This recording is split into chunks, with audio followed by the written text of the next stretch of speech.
he went from being poor to being rich, and he's a big hitter in the real estate world. Man, am I excited to talk to Braden Greer, not only because of the fact that he went from being poor to being rich. By the way, I'm halfway kidding. He'll tell his story, but it's a very, very unique story, and it's going to be a fun one to listen to. We're going to have, I don't know, maybe 25, 30 minutes chatting about his story, how he's gone now from being, from starting as basically a pastor to now being a big hitter in the real estate world. He's with a real estate brokerage, I think is rocking it, but partly because of his efforts. Braden Greer, thanks for being here, buddy. Oh, thanks, Kenner. I appreciate you, man. This is going to be fun. I'm looking forward to the conversation. Let's start out just by saying, first of all, was I right in typifying that you went from being poor to being a big hitter? I mean, it depends. Are you talking material here or in otherwise? So yes and no, right? I mean, it's accurate to say, so I was actually a scientist first, cancer researcher, and then I was a pastor.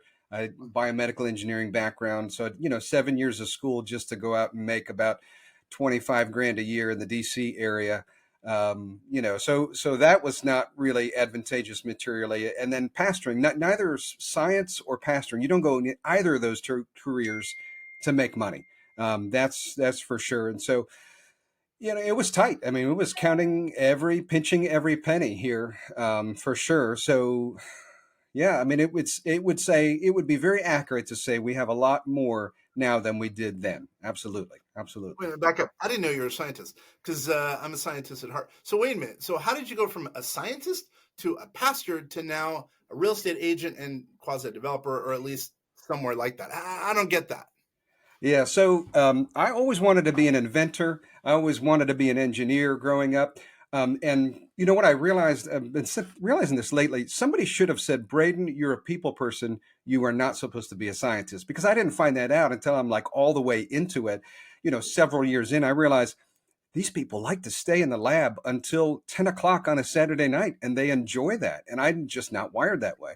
So I always wanted to do that. So I had biomedical engineering at Syracuse and then UVA, graduated of the master's, was going to get a PhD, decided not to because I felt that urge for pastoring, actually. And so that's why I got my master's instead of my PhD. So graduated from UVA, looking for a job, found work with a guy in a cancer lab at National Cancer Institute where I was analyzing genetic data, actually using artificial neural networks before it was cool. Many years ago, and programming those to try to analyze the data. And I enjoyed aspects of that, but it's such a solo thing. So along that whole time, I was thinking about the pastoring gig and talking to my pastor at the church I was at there. Eventually, 4 or 5 years later, go to school, become a pastor, did that for 12 years. Hard days, difficult days. And a lot more to that story that I'm happy to share. But fire back any other questions if I'm getting off track here. Now I get it. So I didn't know you were such a smart dude. UVA. I get it. That makes a lot of sense. So how did you? I mean, when I met you, you were just kind of making that transition, I would say, from kind of being a pastor to a real estate agent, and even more now. So what would you say is the? Let's just jump to it.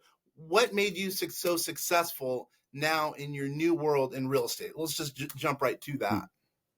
Yeah, I mean, obviously, I am grateful for God's mercy on that. So that's a big part of it, right? But there's obviously actions that you can drill down to and mindsets that you can drill down to that are recipes for success because the world works with both good and negative consequences, right? So it's 2017, and I'm here in Columbia, South Carolina. I've got a master's in biomedical engineering. Nobody cares that I published in PubMed. Nobody cares about any of that. I was thinking medical device sales. I've got no sales experience at all. I'm 47 years old. I'm 40 years old at the time. Defeated, discouraged, the whole bit. Try to network my way in and realize no one's going to hire me. So I've got to hire myself. My brother and my dad are real estate agents. I said, okay, I'll give it a shot. So I get my license kind of as a backdoor opportunity or secondhand opportunity, thinking, I don't know if I want to do this. I don't know if I can do this. I have no idea. But it was actually eXp Realty that gave me the kind of the wind in my sails to realize, you know what, there's an opportunity here to absolutely crush it. And that the right business model actually, really awoken in me the desire to do real estate. And so if not for that intersection between me and eXp Realty, I'm not sure I would have even been in real estate now. So that's Hmm. 2017. It's sink or swim. My wife doesn't work. We have 4 kids. We got a mortgage. She teaches them at home. I did not want to lose my house, but I had no job and I had no income. So I do think, a lot of it comes out of that fire of just having to do it. Like if I don't do it, it will not be done, and it's 100% commission, so it won't be done. So there's that. I think that's the circumstances that drove me to, do 8, 10, 12 hours of open houses on the weekends, when I was brand new and didn't have any listings. So I just sit on somebody else's open houses, right? So that was kind of how I cut my teeth. Then I worked for a builder for a little while, national builder for about 5 months, and came right back to EXP Realty.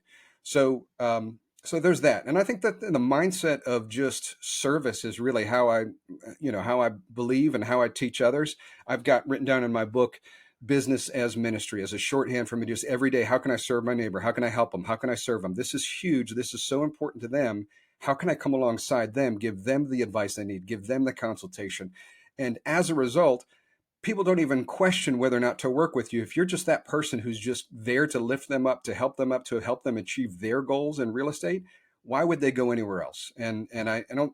That's not a tactic. I believe that, deep down, that's the way, I do it. So the other way to separate yourself is in this business is really simple. It's just do what you say you'll do.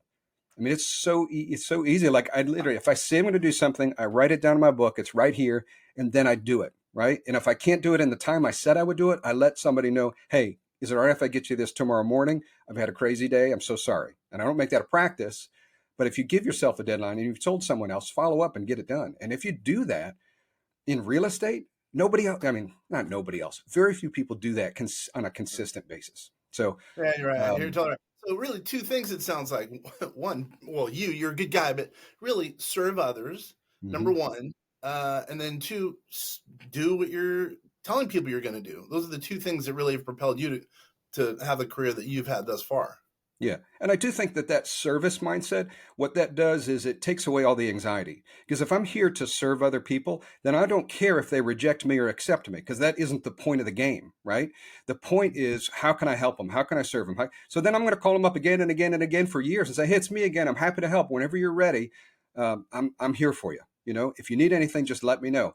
And so I'm not calling to take something or get something from them or sell them on something. I'm calling to serve them. And then the nerves are gone, and they know it and they feel the difference. And so I think when you build your business on great service, was it Zig Ziglar said, "Help everybody else get what they want, and you'll get what you want." That kind of thing.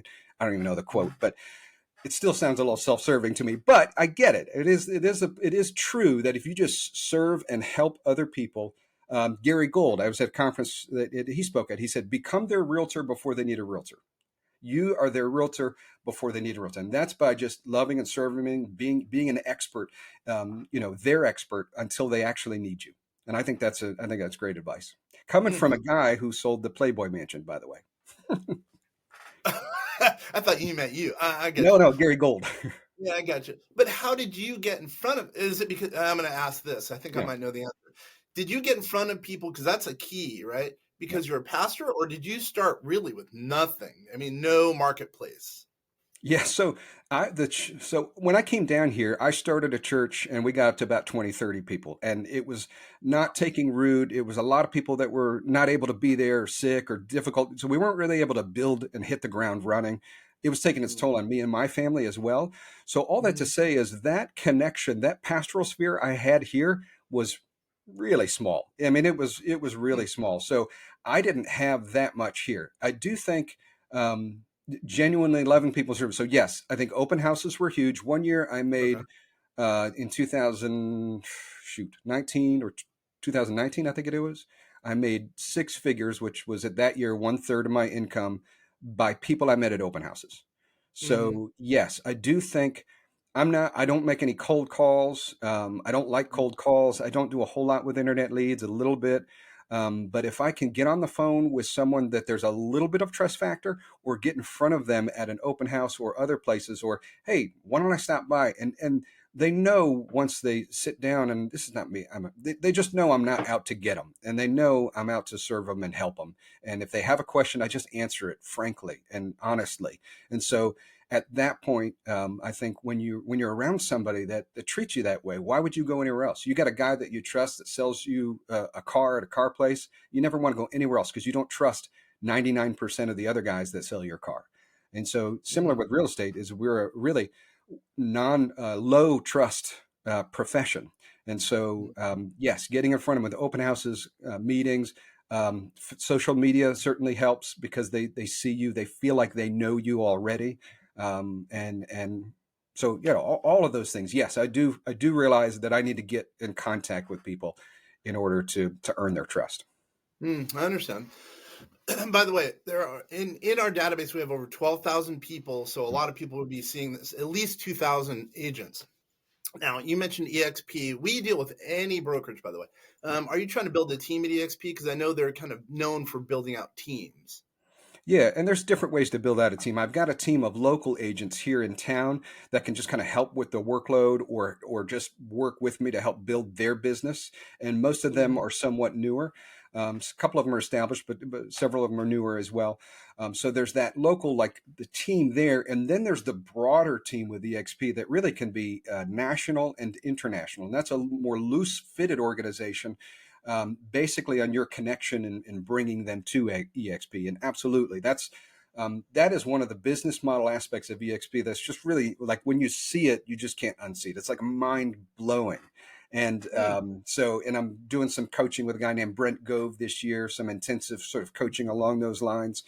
Going to Cabo soon. I'm not a big like yacht kind of guy, but we're going to go on a yacht and we're going to do a mastermind, which is a cool experience, in Cabo. So that kind of thing is really one of the profound aspects of the EXP's business model that's so invigorating. If you don't have the right business model that invigorates you, you're not going to get after it. And that's why I said EXP is even the reason why I'm doing real estate, and that's not hyperbole. That's the God's honest truth, and it keeps me in the game. It keeps me excited.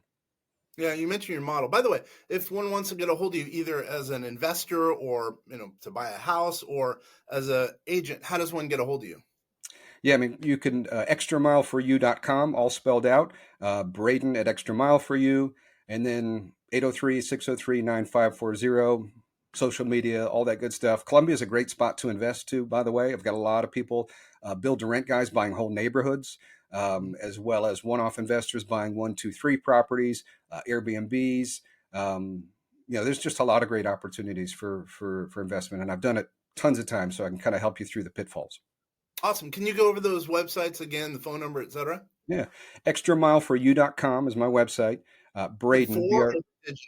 Is it nope, FOR, all spelled out. Extramileforyou.com. And then gotcha. Braden at extramileforyou is my email.com. And then 803-603-9540 is my personal cell. So feel free to call and text. And it's Braden, Braden, correct? Yep, absolutely. Yeah. Awesome. Awesome. Thank you very much. So you mentioned a business model is very important. Can you explain, or do you Yeah. care to explain a little bit about your business model, a little bit more detail? Yeah. So business model, and some of these things, I've adapted from EXP because I like the synergy between the business model of EXP and then our business model. So one of the things that EXP, it's one of their core principles, and I believe it. Actually, I've seen it played out is agile. I absolutely, one of the some people love bureaucracy, and I hate it. Right? I just can't stand bureaucracy, and there's the good parts of bureaucracy. I get it. There's compliance and other things. But if something's broke, fix it, right? If something is broken, I think that's the engineer in me, I guess. But so Glenn Sanford, the founder, he if something comes up and it keeps being a pain point, he'll just do a short video and tell people, hey, we're going to change this, and here it is. And it's not this big to do; it's just fix it, right? And I think it's the same thing, being agile and being small on our team is that we can be small. We are small, right? 5 agents, 6 agents here in town, and Mhm. we can just adapt and move and do what we need to do for our clients, and not being heavily structured, getting things done, maybe taking care of everything, but not being heavily structured because real estate there's so much pivoting in real estate. So many things come at you. I had Mhm. one recently closing, and I'm telling you, it was the gift that kept on giving all the way up an hour before closing. The HOA stuff wasn't in the closing statement, so we had to get that taken care of. And so it's you have to do that now. The to serve as well is the big thing. And I do this training called the soul of real estate. And basically, I talk about the way that all the times that people are, the situations that people are in when they're buying or selling homes are the same situations that I faced and helped people through when I was a pastor. Death, Hmm. divorce, downsizing, upsizing, kids going off to college, job changes, military, all these things. They're difficult times in people's lives. And the way that you handle yourself and the clients and the business during that difficult time can have a massive impact on them for good or for ill. So I want agents to feel the weight of what's happening, and it's not just a paycheck, but it's not just a transaction. There's so much more going on in their life right now that they may or may not tell you about that is so stressful that it feels like, wow, why is this transaction so stressful? Because they're going through something else, and you may or may not have any idea about that. And so if you love them and serve them and handle this well, you can have a massive impact on your community for good or for ill. And so that's a big part of how I think about real estate and how I want my agents to feel about it. That's your model. Well, you mentioned some difficult things. Death as an example. Yeah. Hopefully, we're not going to go that morbid. But what are some challenges that you've seen as an agent or as an entrepreneur, and how have you been able to overcome them? Because this is we're in a tough time right now. So I think it's pretty prudent question right now. Yeah, it is a tough time with sales being down, and I think one of the things I was thinking about this the other day. Two things I guess come to mind real quick. One, people talk about this is the lowest transactions I think in 13 years or something like that. For example, Mm-hmm. and I am grateful because my first quarter is it's bonkers. It's phenomenal. Really? It's as Are you good. killing it? Yeah, Nice. oh my That's goodness. unbelievable. It's as my first quarter is going to be about as good as 2022, which was that record breaking year. So No. when everybody was it 21 or 22 when everybody went crazy. I don't know. It's a phenomenal year. So all Mhm. that to say is I don't know. I just don't pay attention to the tea leaves, and I think that serves me. I don't really watch the news. I don't really. I mean, I look at the rates, that kind of thing, but none of that deters me because there's so much opportunity in up times and in down times, and right, you just have to pivot and find out where that opportunity is. So yes, there's high interest rates, yes, but figure it out, get it done, get in front of the people that want to do business right now. So, for example, large investors are divesting themselves of some of their portfolios right now, and so that's an opportunity if you can get in front of those people and show them that you can take care of them and do a great job, just absolutely crush it. But you've got to figure out how they think and what information they want. It's different than your one-off buyer or seller. They have different motivations. They have different inclinations. They need different information. And so figure out and be who they need to be and then become indispensable with them. And then they're not going to go anywhere else. Why would they, if you're doing a great job for them and you're getting the information in a timely manner, why would they go anywhere else? So yes, there's low, but just don't even pay attention to that. Don't even pay attention to the low sales,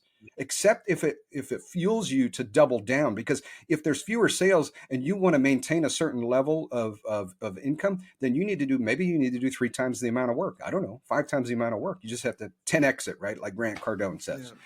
So those would be some thoughts I have is just don't pay attention to the negative because I think some people sit on the sidelines. They did it at COVID. Some agents, I couldn't believe it. Some really good agents that had like almost no business that year. And I'm thinking, this is the best year ever. Don't sit on the sidelines ever. Don't ever sit on the Right sidelines. now, I mean, If that's, control what you can control. That's the way I look at it. I mean, if you can't right. control it, don't worry about it. You just move forward and control the stuff you can control. I think that's what you're saying. Yeah. Yeah, Yeah. absolutely. Absolutely. Since we only have a couple more minutes, so what's one thing that we've forgotten about that can help an entrepreneur? Because obviously, coming from you, because you've made huge, you've blown up, obviously. So I think a lot of people, a lot of entrepreneurs, a lot of real estate agents out there should listen to your story. So what's one thing that we have not talked about that you think needs to be talked about to an entrepreneur or a real estate agent that's out there to help them? Yeah. I think a few things. Well, you said one thing. They're all kind of the same, and it's basically stick to it, right? I was thinking about this the other day. I did a little video. I didn't even post it anywhere. Back before I started real estate, but after I was done pastoring, that was a very discouraging, dark, difficult time for us, and a lot of things were born out of that that were good. Eventually, I was power. I did like a Mike Rowe. Is that his name? Dirty Oh yeah, Jobs, whatever. I was power washing the vats of grease that came from the grocery store. They would, fry it was nasty, nasty job. There's oil all over me. I'm making like, I don't know, $12 an hour or something. And I'm power washing, and it was so loud, my ears started ringing, but I found out too late. And so every morning when I'm sitting right over here and I'm reading and praying and planning my day, there's ringing in my ears. And so that was a discouraging moment. That was a low moment. And every entrepreneur has those low moments. Every single one. I read this book years ago, and they said the only commonality between, well, not the only, but a big commonality between every successful entrepreneur is that they never give up. They never give up. And they went through Musk, and they went through Spanx, and they went through all these other ones. I can't remember. And they said all the failures before they succeeded. And that was the thing that struck me, is that you're just going to fail until you succeed. And so keep after it, get after it, and work so hard that in 3 years' time, as a real estate agent, you've called, you've stayed in touch, you've loved people, you serve people. Your business will blow up so much that in 3 years' time, if you continue to fill that pipeline, there is no way you'll be able to handle all that business if you continue on that way. But you've got to do it every day. You've got to move the ball forward every single day. Don't spend time working on your website and all that other stuff. Just go after there and get in front of people and get business. At least that's, everybody's a little different, but that's kind of my thing. I like it. I like it, man. I could take days and days and days talking to you. Sadly, we're coming to a close. Wow. Once again, how does someone get a hold of you? Yeah, extramileforyou.com, all spelled out. Braden, Braden, at extramileforyou.com. And then my cell number is 803-603-9540. You're the man, man. This is Kenneth French from vastsolutionsgroup.com. I could take all day talking to Braden. Maybe we're going to have him on it. No, Braden, we're going to have you. Well, let me say, we're going to have you on another one, if that's okay. Okay, great. Well, I'm a client of Vast Solutions, by the way, and I would recommend it highly. So Kenner didn't ask me to say this, but they have been phenomenal at helping me, saving me tons of money on taxes and other things. So definitely hit them up. Oh, thank you so much. I appreciate it. Once again, this is Kenneth French from vastsolutionsgroup.com signing off. I appreciate it, Braden, and all the listeners and watchers out there. Thank you very much. Thanks, Kenner. Dude, nice work. Yeah,